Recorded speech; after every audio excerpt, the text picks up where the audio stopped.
تو انہوں نے مجھے فون کیا کہ جو حضرت آپ کے بھیجے ہوئے تھے تو وہ بالکل ایسی ہی پوزیشن ہے، کوئی ایک آدھ ماہ کے مہمان ہیں، تو باقی انہیں تکلیف ہو تو داخل بھی کیا جا سکتا ہے، لیکن کوئی تکلیف وہ کہتے ہیں مجھے نہیں ہے، تو ٹھیک ہے وہ اپنی زندگی گزاریں اور اللہ اللہ کریں، ذکر فکر میں لگے۔ تو وہ بعد میں میرے پاس آئے، مجھے کہنے لگے ڈاکٹر نے مجھے یہ کہا، تو میں نے کہا میری بھی ان سے یہی بات ہوئی ہے، تو میں نے کہا ٹھیک ہے،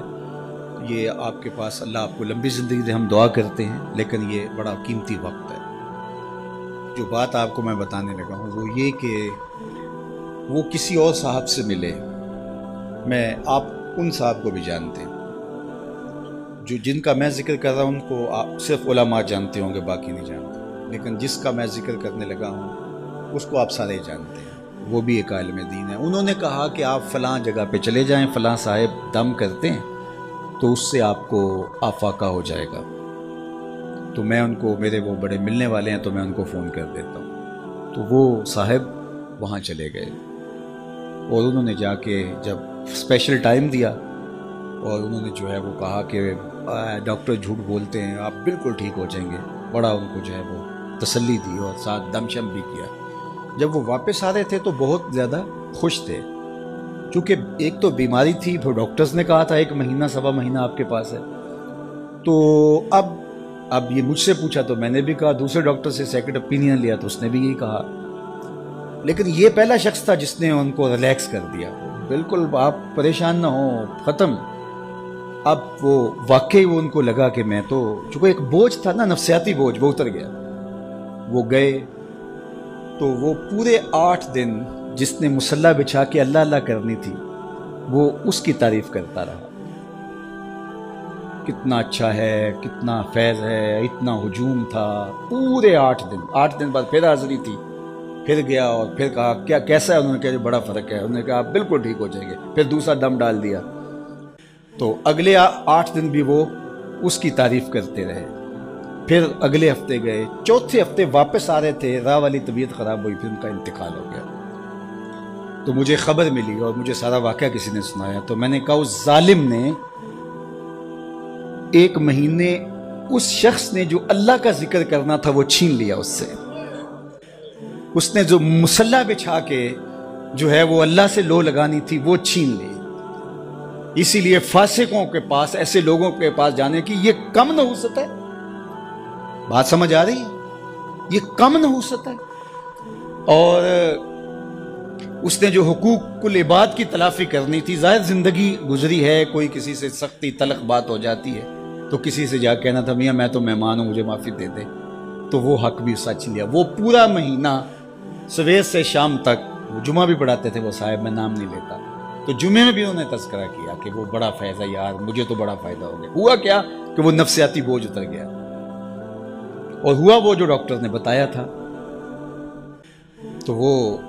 اس سے اللہ کا ذکر چھین لیا۔ یہ بڑی باریک چال ہوتی ہے، تو اس سے ہمیں پناہ بھی مانگنی چاہیے۔ ایک صاحب تھے وہ عیسائی ہو گئے ایک زمانے میں، اور تھے وہ امام مسجد، تو وہ تقسیم ہند سے پہلے کی بات ہے اور وہ سیالکوٹ کا علاقہ تھا، تو کچھ علماء علاقے کے گئے، جا کے اس کو کہا کہ یار ہمیں بتاؤ نا کیا ہوا، کون سی دلیل تمہیں اچھی لگی اور تم نے اسلام چھوڑ دیا؟ تو اس نے کہا کہ میں ایک دن فجر کی نماز پڑھانے کے لیے آیا، سخت جھاڑے کا موسم، تو زمانے میں وہ ہیٹر شیٹر تو مسجدوں میں ہوتے نہیں تھے، تو بڑی مشکل سے وضو کیا تھا، کنویں پہ جا کے پانی نکالا، وضو کیا، اور میں جو ہے وہ ٹیک لگائے ایسے تھا تو میری آنکھ لگ گئی، ادھر اقامت ہو گئی، تو اب اگر میں وضو کرنے جاؤں تو ویسے نفس بھی نہیں مان رہا تھا اور نمازیوں کا اپنا پریشر ہوتا ہے، تو میں اٹھا اور نماز پڑھا دی، لیکن میرے دل میں بڑا ڈر لگا کہ میں نے مصلی رسول کی توہین کی ہے تو میرے اوپر کوئی عذاب آئے گا، لیکن سارا دن گزر گیا، کوئی عذاب نہیں آیا۔ پھر اگلے دن، اس سے اگلے دن، پھر آہستہ آہستہ میرا یہ معمول ہونے لگا کہ میں ایسی نماز پڑھا دیتا۔ ایک دن میں جنابت سے تھا اور میں ہمت کر لی اور مصلی پہ کھڑا ہو گیا اور نماز پڑھا دی، لیکن آج میں ڈرا کہ آج کوئی قہر کی بجلی ٹوٹے گی اور آج میرے اوپر عذاب آئے گا، لیکن سارا دن گزر گیا۔ شام میں نے فیصلہ کیا اسلام دین ہی سچا نہیں ہے، تو میں نے اسلام چھوڑ دیا۔ تو علماء نے کہا تو کہتا ہے میرے اوپر عذاب نہیں آیا، اللہ نے اپنا دین چھین لیا۔ تو سمجھتا ہے میرے اوپر عذاب کوئی نہیں آیا، اللہ نے اپنا دین چھین لیا۔ اللہ کسی سے توفیق سلب کر لے، یار تھپڑ تو اس کو ماریں گے نا، اس بچے کو جس کو آپ داخلہ جس کا ختم نہیں کرتے، کان تو اس کو پکڑائیں گے جس کو آپ کو اپنا بچہ سمجھیں گے، اور جس کو آپ نکال ہی دیں گے نہ اس کو تھپڑ ماریں گے، نہ اس کو سزا دیں گے، نہ اس کو کان پکڑوائیں گے، نہ اس کو فائن کریں گے، فائن تو اسی کریں گے جس کو اپنا سمجھیں گے۔ تو اگر ٹانگ ٹوٹ جائے، کوئی اور نقصان ہو جائے، تو یہ تو اللہ کا ایک پیار کا روپ ہے کہ وہ تجھے سمجھاتا ہے، تنبیہ کرتا ہے تجھے، لیکن اس نے تجھ سے اپنا دین ہی چھین لیا، اس سے بڑا عذاب کیا ہو سکتا ہے؟ تو میں آپ سے یہ کہوں گا، ان عاملوں سے بچو، اتنی باریک چالیں ہیں ان کی۔ اور اب ہوا کیا کہ ان کے اوپر ایک نفسیاتی بوجھ تو تھا کہ 1 مہینہ میری زندگی ہے، تو اس نے وہ اتار پھینکا، وہ کچھ نہیں ہوگا آپ کو، تیرے پاس کیا دلیل ہے کہ کچھ نہیں ہوگا؟ تو جو ہے وہ اس کا وہ بھی، اور اس کا جو مہینہ تھا اللہ کے ساتھ لو لگانے کا، وہ اس فاسق فاجر اس عامل کی تعریف میں گزر گیا، حتیٰ کہ وہ درمیان میں جو 3-4 خطبات جمعہ آئے اس کے اندر بھی جو ہے وہ اس کا ذکر چلتا رہا۔ تو اب یہ دیکھیے کہ یہ جہالت